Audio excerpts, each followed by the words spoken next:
What's up, YouTube? Welcome to the gaming empire. In today's video, we're going to be covering the insane $100 million announcement in the Fortnite World Cup finals. What we know for sure about it, the things you may have overlooked, as well as the top streamer skepticism on the qualification process. If you enjoy the video, make sure you like it and let me know down in the comments if you are going to be trying to qualify for this monster event. All right, let's get right into it. Let's take a look at the source, Epic Games website, and check out what exactly was announced. If you don't know, Epic Games comes out with a lot of good information on their events, on their website, so if you hear of something big happening, I would recommend coming back for the info.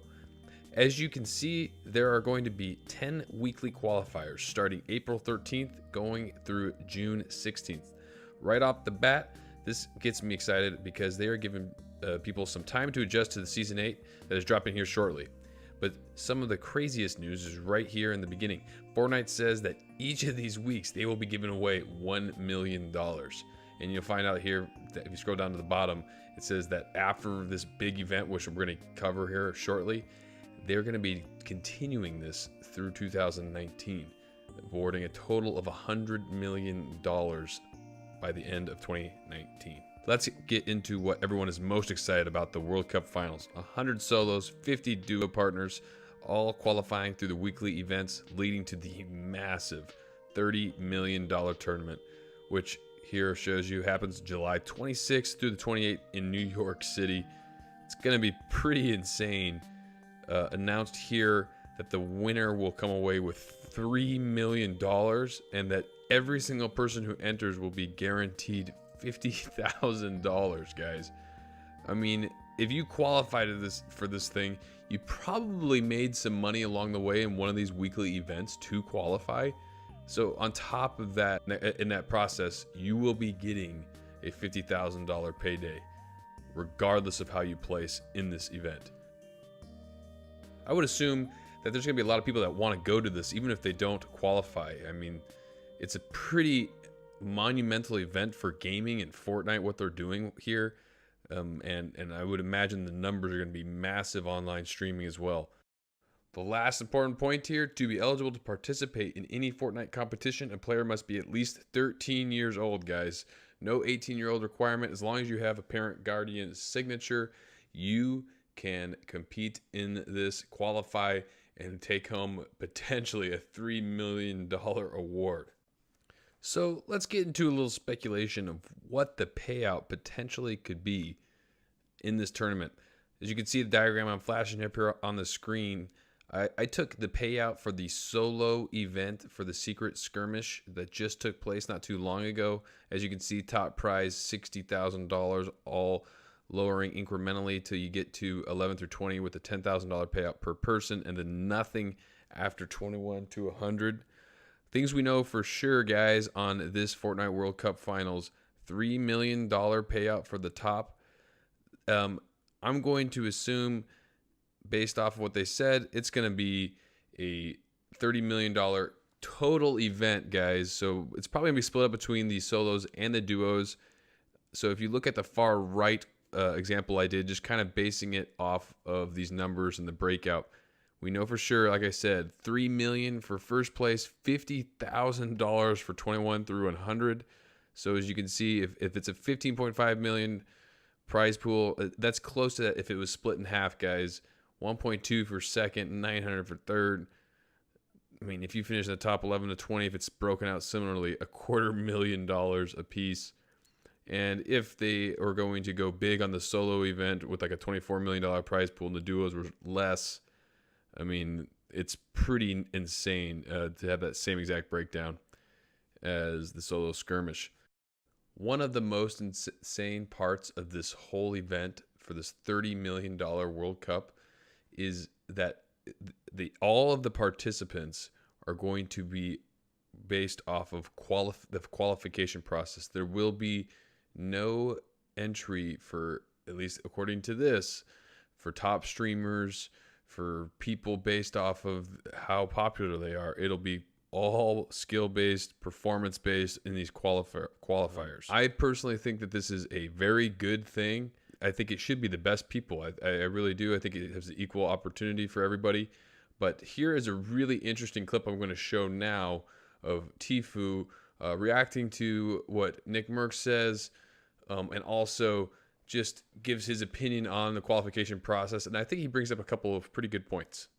Like, if Tfue if he hasn't done enough to deserve an invite to their big tournament at the time that they run it, I just feel like it's weird.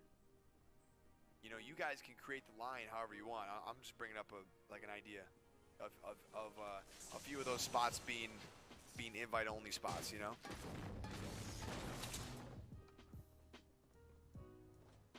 I always use the example of Tfue, and it's not because I'm up his or anything. It's just I really do think he's the best Fortnite player in the world.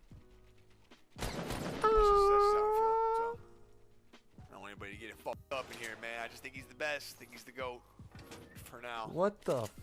The dude's just performed too many times under insane pressure and too many different formats for me to think anything otherwise. Dude, Nickmercs, dude. I love the guy. That was the nicest thing that everyone's ever said to me, dude.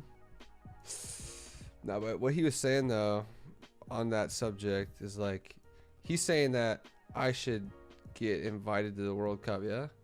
As much as I don't want to qualify and get invited, that sounds dope. But, like, you got to understand at the same time, though, like, it's not the same for me. Like, bro, like, it's going to sound dumb, but, like, if I never streamed before in my life, I feel like my chances of qualifying for the World Cup increase significantly. And I don't want to go into too many details on why that is, but you guys know why. And like, obviously when I qualify for the World Cup, I can't stream. I have to play on random skins. But it's like, I don't even know if I want to land where I want to land, because people are going to be landing there because they watch me, and it's just, it's all up. Honestly, like, I really, like, if the cup is on qualifiers, I don't know if I'm gonna qualify. Like, I don't know if we can. Like, we're gonna obviously go offline and try our best, but like, that's not the competitive that that I like. I don't know. It's gonna be whack. As you can see by this clip, it appears that Tfue is less worried about people being automatically counted in and more worried about the what he perceives to be the unfair advantage of being a massive streamer, a popular streamer. And I think he brings up a couple of really good points. Some things I don't really know how they get addressed. If you're going to be streaming, trying to qualify for this event, people are going to be tuning into your stream while they're trying to qualify. There's going to be a lot of stream snipers. Yes, that is what he was referencing when he didn't want to say it. We all know. And he's right. People know how he plays. People are going to be gunning for him. So I can totally understand why he'd be frustrated about this.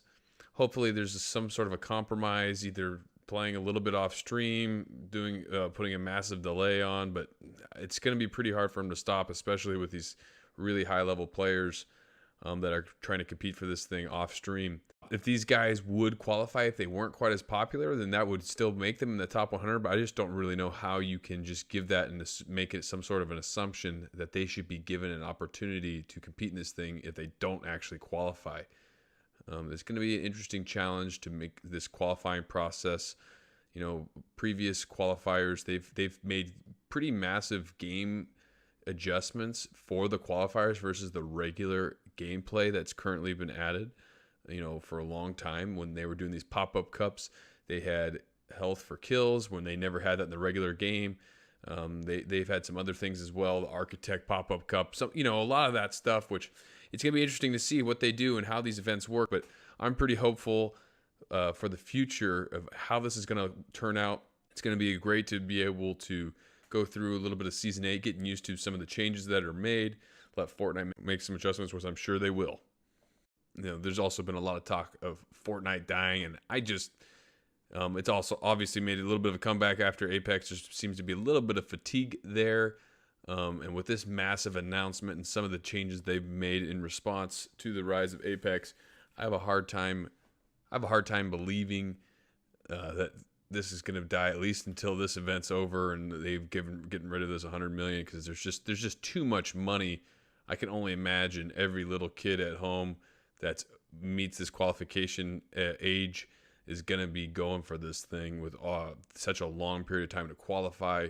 They've really set themselves up for a huge player base during these events. All right, guys, that pretty much wraps up this video. Again, if you enjoyed the content, like the breakdown of the World Cup, please make sure you like the video, share with your friends. I'd love to know down below in the comments, are you going to be qualifying for this? Are you going to be tuning into some of the big streamers that are doing that are going to be qualifying for this or attempting to qualify?